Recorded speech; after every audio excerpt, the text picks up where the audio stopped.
Crónicas del encierro. Y bueno, pues ya estamos en Crónicas de Encierro. Hoy tenemos a nuestra compañera Bianca Estrada, que siempre nos trae recomendaciones muy, muy valiosas, muy buenas. Te damos la bienvenida, Bianca.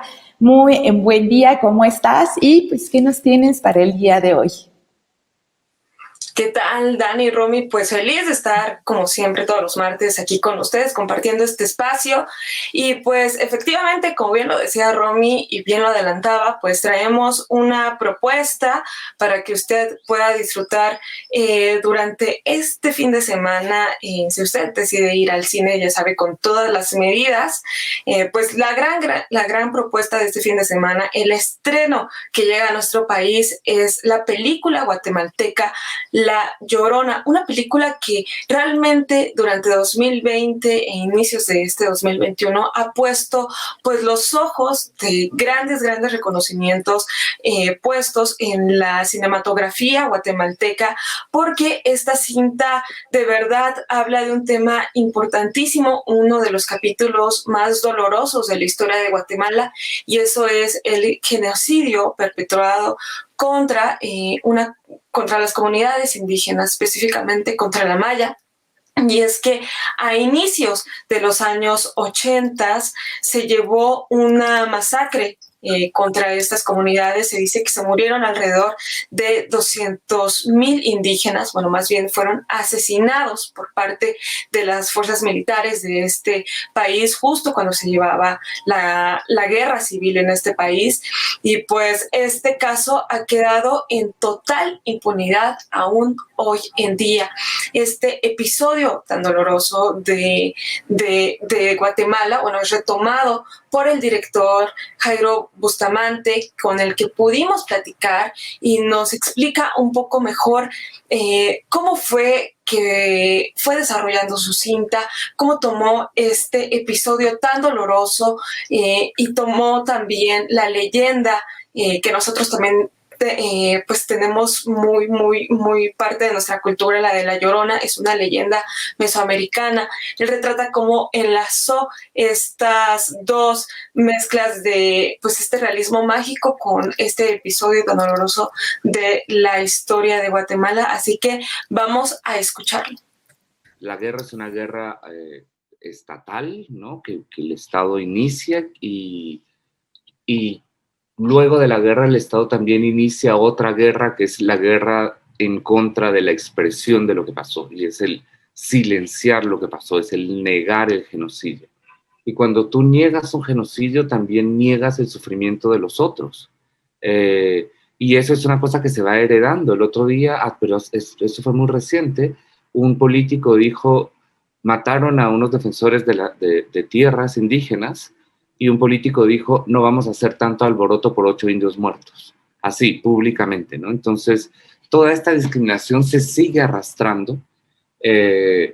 Cuando tú te das cuenta que en Guatemala, que es un país a más del 70% de la población indígena y solo 41% se autodenomina indígena, puedes entender el peso de la discriminación y la autovergüenza que eso ocasiona, ¿no?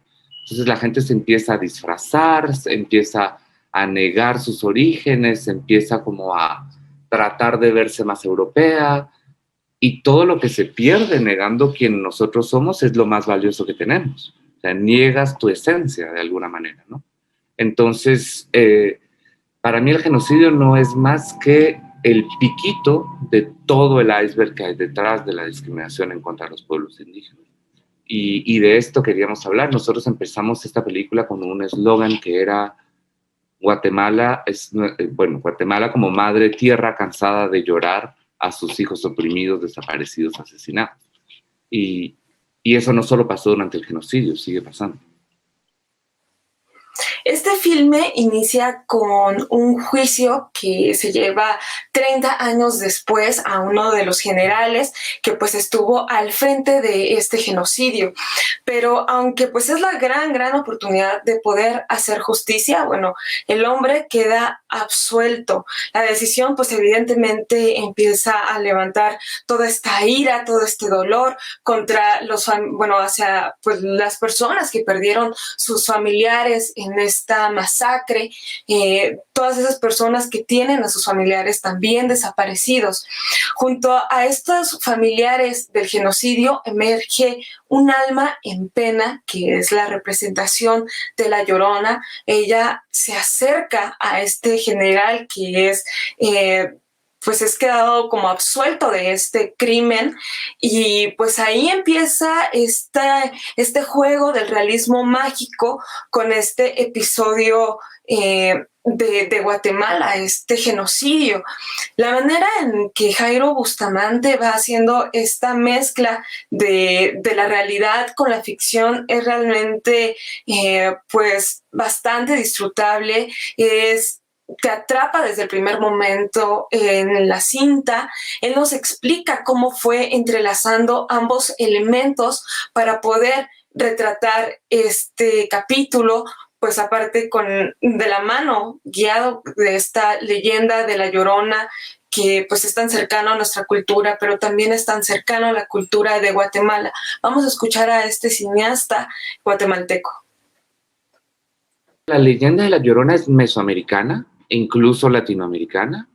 Entonces, nosotros la sentimos tan guatemalteca como ustedes la sienten mexicana, ¿no? Es un poco uno de nuestros íconos también. Entonces, lo que tratamos de hacer fue, en primera, separar esto del horror que nosotros se lo hemos comprado a los gringos muy fácilmente, y pensar que los muertos son fantasmas que asustan, porque en nuestra cosmovisión mesoamericana, los muertos son nuestros antepasados que protegen. Los muertos no nos asustan tanto. La muerte no es una cosa que nos asuste, es un ciclo, ¿no? Entonces, lo que queríamos hacer era cómo podríamos meter los elementos del horror, pero no irnos a los elementos del horror tan internacionales o tan universales, sino pintarlos de algo más local, y el realismo mágico nos servía para esto.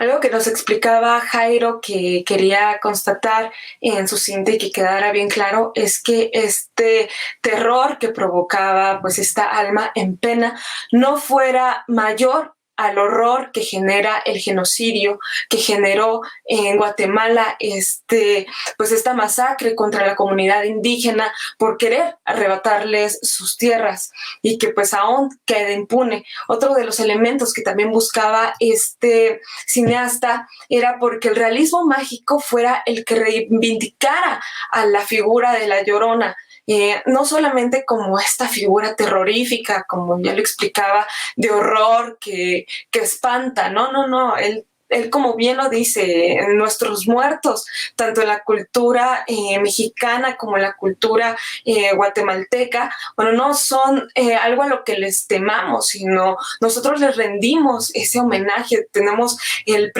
2 de noviembre, donde los recordamos con muchísimo cariño y estamos constantemente recordándolos y les pedimos pues esa protección, ¿no?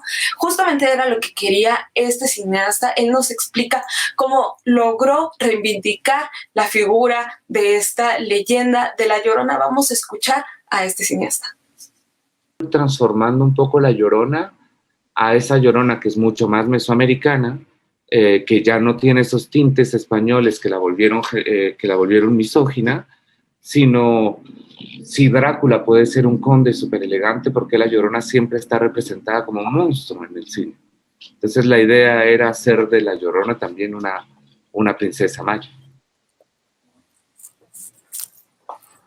Aunque hay nombres y culpables de este hecho llamado como el Holocausto silencioso, bueno, la verdad es que este caso ha quedado totalmente impune. No hay personas tras las rejas de este genocidio, donde murieron 200,000 personas fueron asesinadas, donde mujeres fueron violadas, niños fueron asesinados, y hay decenas de desaparecidos.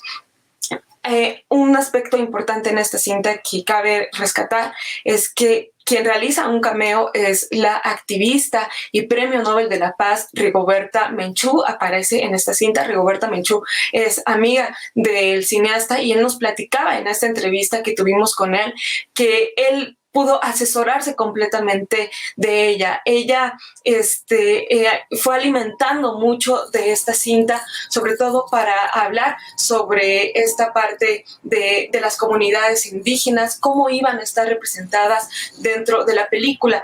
Hay una parte de la película, como lo mencionaba en un inicio, donde todas estas personas a las que les fueron asesinados sus familiares empiezan a salir a las calles, empiezan a protestar.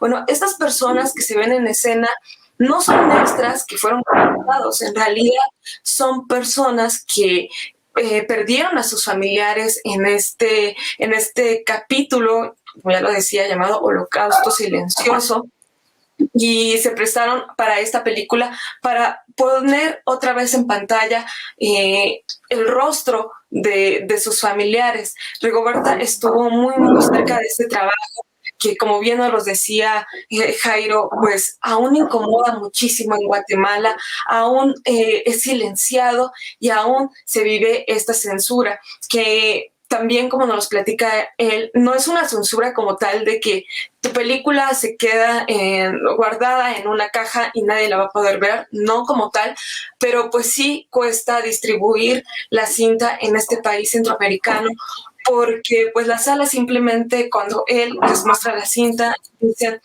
esto no va con mi contenido, este no es el contenido que yo suelo promover, mejor no la transmitimos, y entonces se empiezan a reducir estas salas. Ahora tenemos la oportunidad, ahora Cine Caníbal, esta distribuidora mexicana, la trae a México, la vamos a tener a través de las salas de Cinemex y también a través del circuito independiente. Dani y Romy, a partir de este 29 de julio, pues para que todas las personas que decidan ir a estas salas pues puedan ver esta cinta, que de verdad es una joya.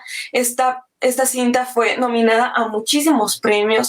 La primera nominación a Guatemala a un Globo de Oro la logró esta cinta, entre muchísimos otros reconocimientos más. Y pues ahora tenemos la fortuna que llegue a nuestro país, que luego es muy difícil que este tipo de cintas lleguen y podamos verlas incluso en salas comerciales, como lo va a tener Cinemex. Ahora también lo vamos a tener en el circuito independiente. Entonces es una excelente opción para no perder este fin de semana. Recuerden, a partir del 29 de julio. ¿Qué les pareció, Dani y Romy, la recomendación de este día? Pues es muy linda, porque justo hace unas semanas nos traías la recomendación de una película de Belice, ahora toca esta película de Guatemala, que son temas que sí los sentimos muy cercanos. Por ejemplo, aquí en el chat estaban comentando, Bianca, que pues está tan cerca que puedes poner como iguales lo que ocurre en Guatemala con lo que ocurre en Chiapas. Entonces, pues sin duda valdrá la pena, y muchas gracias de verdad por traernos estas recomendaciones que no siempre son las que vamos a encontrar en Cinemex o en Cinépolis, aunque sí va a estar esta película, pero pues sí voltear a ver las películas que salen de estos países tan cercanos a México, Bianca. Así es, así que no se la pueden de verdad perder. Es una excelente recomendación, y pues échenle el ojo mucho a la filmografía de este cineasta guatemalteco. Tiene otras 2 cintas donde también se abordan esas temáticas en contra de los indígenas, cómo este pueblo ha sido pisoteado por el Estado en muchas partes a lo largo de la historia de Guatemala. Y como lo rescataba ahorita Dani, bueno, son cosas que lamentablemente tenemos en común con este país centroamericano, esta lucha indígena y cómo sufre de discriminación. Así que vayan a verla al cine, usen cubrebocas y pues con todas las medidas para no contagiarnos en esta tercera ola. Perfecto, ¿no? Pues ahí está la recomendación. Muchísimas gracias, Bianca, por estar con nosotras nuevamente, por tus recomendaciones siempre muy, muy atinadas, y sobre todo películas, series que nos dan un poquito más, unas recomendaciones siempre con un sentido y con un sentido social bastante interesante. Así que muchísimas gracias, Bianca. Pues ahí está la recomendación de Bianca en esta semana. Gracias por estar con nosotras.